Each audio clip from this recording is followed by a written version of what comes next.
અરે કેજરીવાલ ભાઈ, કહુંબા પાણી પી લ્યો અને ગુજરાત એક મારા હાથમાં રવા દીજો. તમે દિલ્હી તો મોદી કાકા પાસે લઈ લીધું. અરે ભોપા કાકા, આવા કહુંબા બહુંબા પીવરાય તમારો નહીં મેળ આવે. તમે ગુજરાતમાં બહુ વિકાસ કર્યો, હવે મારો વારો આવવા દો તો સારું છે. હવે ભોપા કાકા, કેજરીવાલ ભાઈ, ક્યારેક તો અમારો વારો આવવા દો. 20 વર્ષ થઈ ગયા પણ સીટ કેવી હોય ને ઈ મેં ભાળી નથી. આ મોદી કાકાએ મને તો હેરાન કરી નાખ્યો હાવ. અરે રાહુલ મૂંગો મહિને એક તો આયા, અમારું કાંઈ ઠેકાણું પડતું નથી. ભેગો ને ભેગો તું સોંટ્યો હોય તો અરવિંદ ભાઈ, આપણે બધા એક કામ કરવી, ભેગા મળીને અને વિકાસ કરવી દેશનો તો કેવું રહેશે.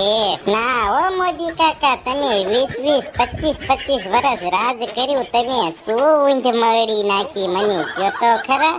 હવે કોક બચારામને મારે વિકાસ કરવો છે ને તમે મને કરવા દો તો સારું છે. હવે અરે મોદી કાકા, તમે બહેન થાવની આખી બાજી બગાડી નાખી તમે. મેં તો વિચાર કર્યો તો અરવિંદભાઈ ને કહુંબો પીવરાઈને કાગળિયા ઉપર સહી કરાવી લઉં, પણ તમે આખો મેળ ભાંગી નાખ્યો. હવે શું કરવું મારે? હું સહી નહીં કરું, જાવ. પણ તમે કોને સહી કરવાનું કીધું? સાનું માનું બેસ ને